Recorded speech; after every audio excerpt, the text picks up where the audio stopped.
Hello everyone, I am Damayanti. Welcome to my YouTube channel. एवं मु आलोचना करी पीजी सिलेबसर सीसी10 धारावतरण रचना करिसेंती मायाधर मानसिंह। प्रथमे आम मायाधर मानसिंह विषय किसी शुणा, तापर आम गीतटी को आलोचना करिबा।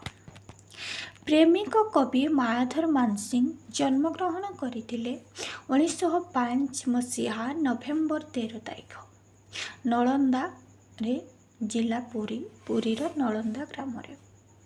से मृत्युवरण करते 11 अक्टोबर 1973। से मात्र 67 वर्ष बंची। कटक ओडिशा भारत। तांकर शिक्षा थिला पीएचडी, इंग्राजी रे से पीएचडी करथिले। से पद्मश्री पुरस्कार पाइथिले। तांकर स्त्री थिले हेमलता मानसिंह। तांकर संतानर नाम थिला ललिता मानसिंह, लावण्येन्दु और निवेदिता। 3 जन तांकर पिला थिले। 1905 रु 1973 पुरी जिलार नंदड़ारे जन्मित जड़े ओडिया कवि और लेखक थिले। से तरुण बयसरे सत्यवादी वन विद्यालयर छात्र थिले। रेभेन्सा महाविद्यालयर स्नातकोत्तर पाठ्यक्रम सारिबा परे पाटणा विश्वविद्यालय स्नातकोत्तर एमए पास कले। से बिलातर डोरहाम विश्वविद्यालय शेक्सपियर और कालिदासों साहित्य रे तुलनात्मक प्रबंध पुस्तक करी से पीएचडी उपाधि लाभ करथिले। स्वाधीनता पूर्ववर्ती समय रे आरती पत्रिकार संपादना सहित सहर से संपृक्त थिले। स्वाधीनता परे से शंख नामक एक मासिक साहित्य पत्रिका संपादन करुथिले। तांकर प्रबंध, जीवन पथ, शिक्षा शिक्षक, शिक्षायतन, ओडिया समाज और साहित्य प्रभृति अन्यतम। मानसिंह साधारण जीवनर समस्यारू आरंभ कर साहित्य, समाज, संस्कृति इत्यादि संबंध में बहु प्रबंध रचना करिसेंती। तांकर प्रबंध गुड़िक होची धूप, साधव झील, हेमशस्य, पल्ली संध्या, भवदेवता। यह एक प्रेम भित्तिक कविता एगुड़िक आमर मायाधर मानसिंह ये धरावतरण कविताटी एक प्रेम भित्तिक कविता। तार भावार्थ कौन है? यह एक प्रेम भित्तिक कविता। यही धरावतरण कविताटी कविंकर महान काव्य ग्रंथ हेमशस्यरू आनीत। यही कवितारे सुंदर भावरे तांकर प्रथम प्रेमर निराजना करा जायछि। एहाकू तांकर उत्तर जीवन रे मने पकाई कवि निश्चित भावरे आत्मस्मृति रे बुड़ी जाइछन्ति। तांकर प्रथम प्रेम और प्रथम प्रणयर जो उपलब्धि आज मने पड़ी पकई तांको निश्चित भावरे उत्सर्गित हेउछन्ति। एवं पुणी प्रेमिकटीए साजी आद्य यौवन जीवन रे फेरी आसिबा पाई धराधाम को से आकुल निवेदन करिसेंती। प्रेम और प्रणयर सार्थकता रूप एही हेमशस्य कवितार धरावतरण। यथा देखंतु, प्रणय पीठ परे चारिचक्षु विस्मृति मिलन। प्रथम यौवने से जे घेनी स्वप्न रसच्छल मन। आजी सखी मने पड़े लाजे लाजे टेकी उत्तरीय। से कहउचंती, हे सखी मु जेतेबेले तुमको प्रथमे देखिबा पई आसीथिली आउ ବେଦୀଶାଳରେ ଆମେ ଯେତେବେଳେ ବସିଥିଲୁ ତମେ ଯେଉଁ ଉତ୍ତରୀୟ ଟେକିକି ଧୀରେ ଧୀରେ ଲାଜ ଲାଜ ଚକ୍ଷୁରେ ମୋତେ ଦେଖୁଥିଲ, ସେ କଥା ଆଜି ମୋର ମନେ ପଡ଼ୁଛି ବୋଲି କବି କହୁଛନ୍ତି। କିଶୋରୀ ନୟନ ଦେଖି ଚାହିଁଥିଲ, ଦେଖିବାକୁ ପ୍ରିୟ କିଶୋରୀ ନୟନରେ ତୁମେ ମୋତେ ଚାହିଁଥିଲ।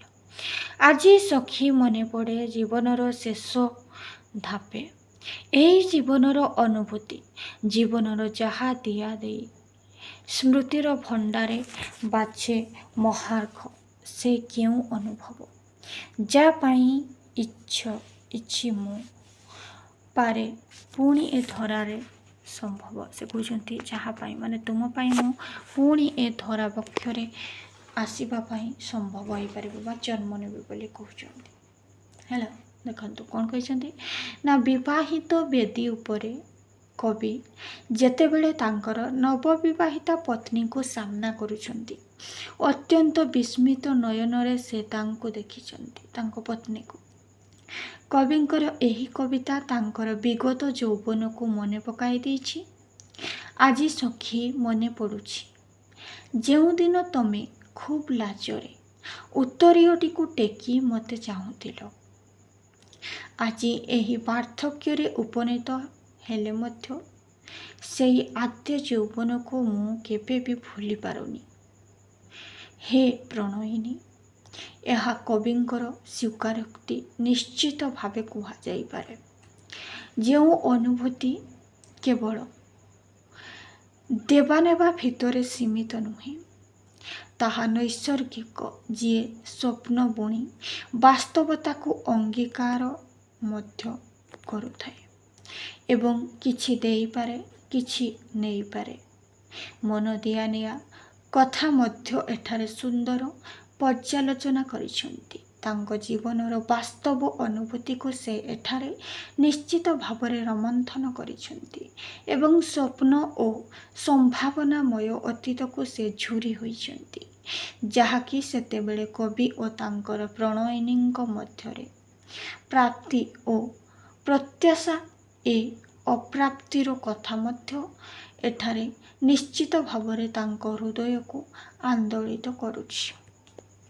ହେଲା, ପୁଣି କ'ଣ କହିଛନ୍ତି ଦେଖନ୍ତୁ, ଆଜି ସଖୀ ପଡ଼େ ମନେ ଜୀବନର ନାନା ଅଭିଜ୍ଞତା, ନାନା ଭ୍ରାନ୍ତି, ନାନା ଅଶ୍ରୁ, କ୍ଷୁଦ୍ର ନେଇ କେତେକ ତିକ୍ତ କଥା। ଜୀବନ ସଂଗ୍ରାମେ ଯେତେ ରକ୍ତକ୍ଷୟ, ଯେତେ ପରାଜୟ, ସବୁ ସଖୀ ପଡ଼େ ମନେ।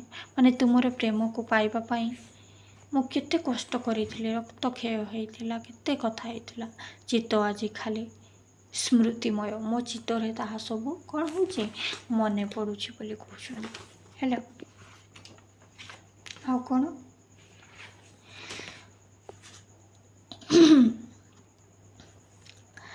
ବିଚାରରେ କିନ୍ତୁ ସଖୀ ଯୌବନେ ପ୍ରଣୟ ମହିରେ ସେ ଆଦ୍ୟ ଚାହିଁବା ପାଇଁ ଆସିଥିଲି ଯେପରି ମହିରେ, ସବୁ ଏ ଜଞ୍ଜାଳ ବରି ନେଇଥିଲି। ଜୀବନ କ୍ଷେତ୍ରର ଯେତେ ବାଧାବିଘ୍ନ ଜଞ୍ଜାଳ ଆସିଲେ ମଧ୍ୟ ତୁମକୁ ମୁଁ ପାଇବା ପାଇଁ ଚେଷ୍ଟା କରିଥିଲି ବୋଲି କହୁଛନ୍ତି। ମଧୁ ଭୋଗିବାକୁ ଦୁଇ ରସୋଚ୍ଛଳ କିଶୋରୀ ନେତ୍ରରେ, ତୁମର ଦୁଇ କିଶୋରୀ ନେତ୍ରରେ। ହେଲା, ତ ଦେଖନ୍ତୁ କ'ଣ କହିଛନ୍ତି, ଭଲସେ ବୁଝିବା। ଯେଉଁ ସ୍ମୃତି ଭରା, ହେଲା, ଆଜି ସଖୀ ପଡ଼େ ମନେ ଜୀବନର ନାନା ଅଭିଜ୍ଞତା, ନାନା ଭ୍ରାନ୍ତି, ନାନା ଅଶ୍ରୁ, କ୍ଷୁଦ୍ର ନେଇ କେତେ ତିକ୍ତ କଥା। କ'ଣ କହୁଛନ୍ତି, ଯେଉଁ ସ୍ମୃତି, ହେଲା, ଯେଉଁ ସ୍ମୃତି ଭରା ଜୀବନ ଅତୀତରୁ ଆଜି ଯାଏ, କୈଶୋରରୁ ବାର୍ଦ୍ଧକ୍ୟ ଯାଏ, ଏହି ଜୀବନର ବେଳାଭୂମି ଉପରେ ମୁଁ ଅନେକ ଶାମୁକା ସାଉଁଟିଛି ହେ ପ୍ରିୟତମା, କିନ୍ତୁ ମୁଁ ତନ୍ମଧ୍ୟରୁ ବାଛି ବାଛି ଯେଉଁଗୁଡ଼ିକ ମୋ ସ୍ମୃତିକୁ ବହନ କରୁଛି, ସେହି ମୂଲ୍ୟବାନ ସମ୍ପଦକୁ ମୁଁ ସାଉଁଟିବାରେ ଲାଗିଛି, ଖାସ୍ ତମରି ପାଇଁ। ମୋତେ ଆଉ ଥରେ ଜନ୍ମ ନେବା ପାଇଁ ପଡ଼ିବ ପ୍ରିୟତମା, କାରଣ ସେହି ଜୀବନର ମହାର୍ଘ ଅନୁଭୂତିକୁ ମୁଁ କେବେ ପାଶୋରି ପାରିନାହିଁ। ତେଣୁ ପ୍ରେମର ନିରାଜନା ପାଇଁ ମୋତେ ଆଉ ଥରେ ମର୍ତ୍ତ୍ୟରେ ଜନ୍ମ ନେବା ପାଇଁ ପଡ଼ିବ। ହେ ପ୍ରିୟେ, ତମ ସହ କଟିଥିବା ତିକ୍ତ ମଧୁର ସମ୍ପର୍କ ଗୁଡ଼ିକୁ ଆଜି ମଧ୍ୟ ମୋର ସ୍ମୃତିରେ ଉଜ୍ଜୀବିତ ହୋଇ ରହିଛି। ଏହି କଥାଗୁଡ଼ିକୁ କବି ବଖାଣ କରୁଛନ୍ତି ତାଙ୍କର ପ୍ରେମ ଶସ୍ୟ କବିତାର ଏହି ଧରାବତରଣ କବିତାରେ। କବି ଏକ ସଚ୍ଚୋଟ ପ୍ରେମିକଟିଏ ହୋଇ ଏ ଧରାରେ ଆଉ ଥରେ ଜନ୍ମ ନେବା ପାଇଁ ଚାହିଁଛନ୍ତି ତାଙ୍କର ପ୍ରେମିକା ପାଇଁ, ଯାହାକି ସାର୍ଥକ କରୁଛି ଏହି କବିତାର ଶିରୋନାମା ଧରାବତରଣ। କେବେ ଆମ ଭିତରେ ଛୋଟ ଛୋଟ କଳହ ହୋଇଥିଲା କି? କେବେ ଯଥା କଳହ ଯାହା କିଛି ବି ହୋଇଥିଲା ଆମ ଭିତରେ, ରାଗରୁଷା, ଅଭିମାନ, ଏସବୁ ଭିତରେ ଯଦି ଏସବୁ ଏକ ପ୍ରେମିକ ପ୍ରେମିକାରେ ନଥାଏ, ସେ ପ୍ରେମ କେବେ ଜ୍ୱଳନ୍ତ ହୋଇପାରେ ନାହିଁ। ତେଣୁକରି ରାଗରୁଷା ରହିବା ଉଚିତ ବୋଲି ସେ କହୁଛନ୍ତି। ଆମ ଜୀବନରେ ଏସବୁ ଆସିଥିଲା ନା ସଖୀ, କହୁଛନ୍ତି ପ୍ରିୟତମା। କବି କହୁଛନ୍ତି ତାଙ୍କର ଧରାବତରଣ କରିବାରେ ତମ ପ୍ରେମ ପାଇବା ପାଇଁ ମୋତେ ଅନେକ କଷ୍ଟ କରିବା ପାଇଁ ପଡ଼ିଛି ଏବଂ ଜୀବନରେ କେତେବେଳେ ଜୟଲାଭ କରିଛି ତ ଆଉ କେତେବେଳେ ପରାଜୟ କରିଛି, କେବଳ ତମର ପ୍ରେମର ସନ୍ତକ ପାଇଁ। ପ୍ରିୟତମା, ଏସବୁ ଆଜି ଗୋଟି ଗୋଟି କରି ମନେ ପଡ଼ୁଛି ଓ ଏହା ଭୁଲି ହେବ ନାହିଁ। ତାଙ୍କ ପ୍ରେୟସୀକୁ ସେ କହୁଛନ୍ତି, ପ୍ରଥମେ ମୁଁ ଯେବେ ଦେଖିବା ପାଇଁ ଆସିଥିଲି ତମକୁ ବୋଲି କହୁଛନ୍ତି, ସେତେବେଳେ ଯେପରି ସେଇ ନିରୋଳା କିଶୋରୀକୁ ଦେଖିବା ପାଇଁ ମୋ ଆଖି ଯୁଗଳରୁ ଅତ୍ୟନ୍ତ ନିଦ୍ରା ଘଟି ଯାଇଥିଲା ଏବଂ ମୁଁ ମୋର ପ୍ରଥମ ପଲକରେ ସେ କିଶୋରୀଟିକୁ ଦେଖିଥିଲି, ମାନେ ତାଙ୍କ ସ୍ତ୍ରୀକୁ। ସେ ଯେମିତି ତାକୁ ଦେଖିବା ପାଇଁ ଏ ଧରାକୁ ଓହ୍ଲାଇ ଆସିଛନ୍ତି।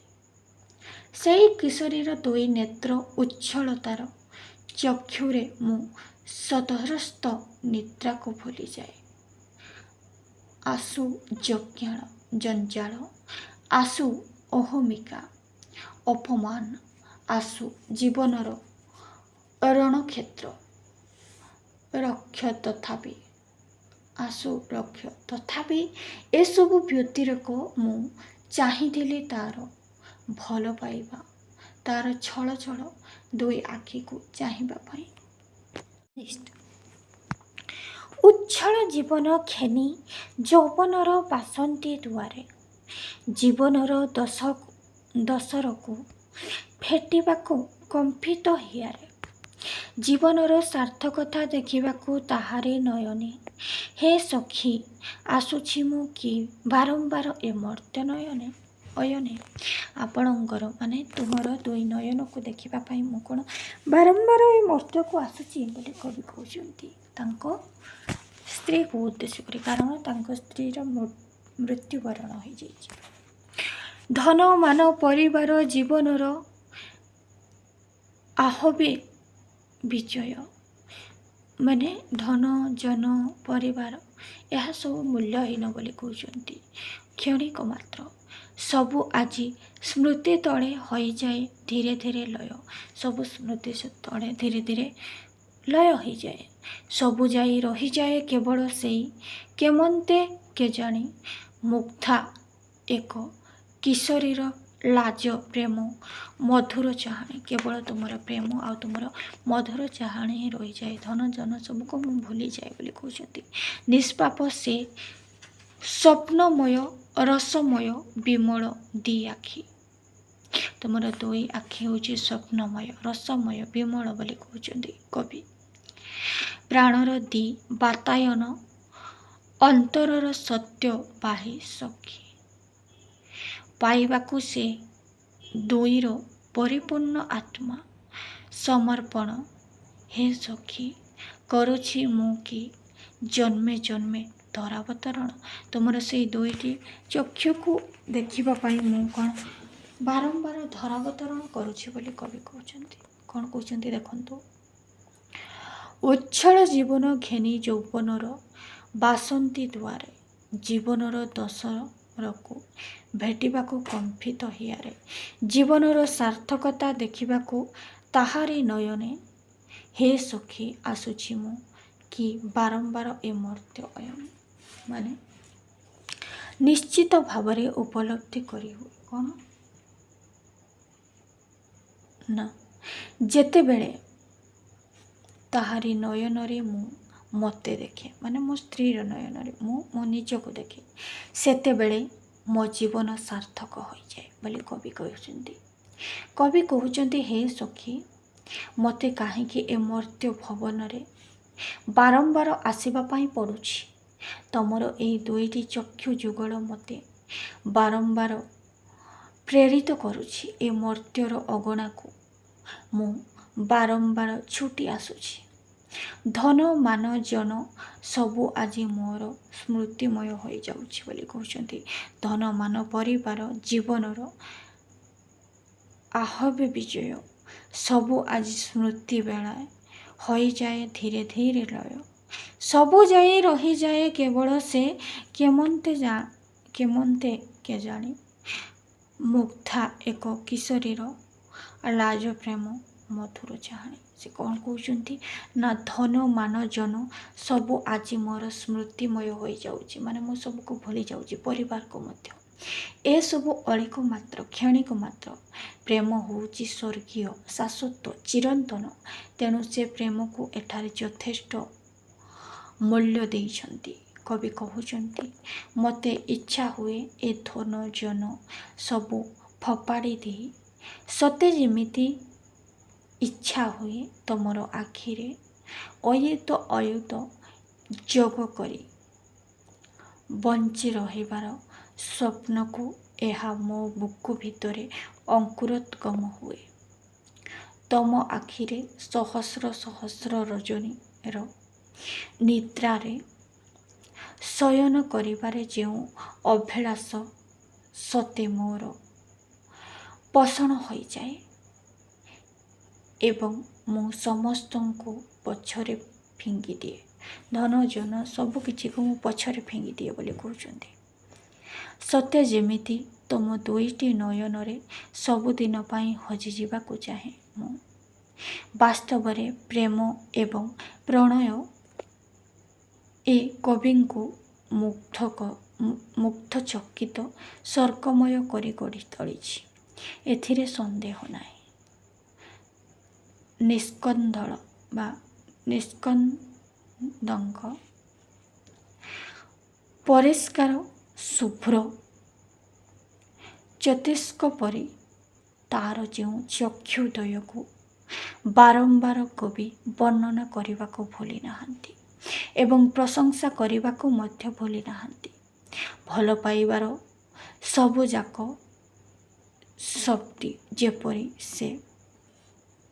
ସ୍ତବ୍ଧ ଯେପରି ସେ ଅନୂଢା ତରୁଣୀର ଚକ୍ଷୁ ଭିତରେ ହଜିଯାଇଛି ବୋଲି କବିଙ୍କର ଭାବନା।